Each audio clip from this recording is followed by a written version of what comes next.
করে ফেলছে, বোমা কি বানায় ফেলছে? 2017 সালে উত্তর কোরিয়া যখন পারমাণবিক পরীক্ষা চালায় তখন 6.3 মাত্রার ভূকম্পন রেকর্ড করা হয়। এইটা ছিল বিস্ফোরণজনিত কৃত্রিম ভূকম্পন। গতকালকেও ইরানের সেমনানে 5.1 মাত্রার ভূকম্পন হয়েছে। সেমনান ইরানের মিসাইল টেস্ট এরিয়া। এইটা ইরানের প্রধান মহাকাশ উৎক্ষেপণ কেন্দ্র। এখান থেকে সাফির এবং সিমোরগ লঞ্চ ভেহিকলের মাধ্যমে স্যাটেলাইট উৎক্ষেপণ করা হয়। এই কেন্দ্র থেকে ইরান বেশ কয়েকবার ব্যালিস্টিক মিসাইল এবং মহাকাশযান উৎক্ষেপণ করছে। সেমনান একটা মরুভূমি অঞ্চল এবং এইখানে সেই কারণে জনসংখ্যা নাই, লোকজন বাস করে না। সেই কারণে এই জায়গায় ব্যালিস্টিক মিসাইল এবং রকেট পরীক্ষা চালানো খুব নিরাপদ।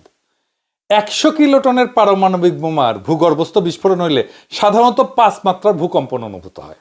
এই সামনান এলাকায় ভূগর্ভস্থ পারমাণবিক বিস্ফোরণের জায়গা হিসেবে তৈরি করছে ইরান, এই রিপোর্ট অনেক আগেই আসিছে। অনেকে চিন্তা করতেছে এইটা প্রাকৃতিক ভূকম্পন না, তবে এই ভূমিকম্পের কেন্দ্র মাটির 10 কিলোমিটার গভীরে। এত গভীরে পারমাণবিক বোমার পরীক্ষামূলক বিস্ফোরণ করা যায় না, করা হয়ও না।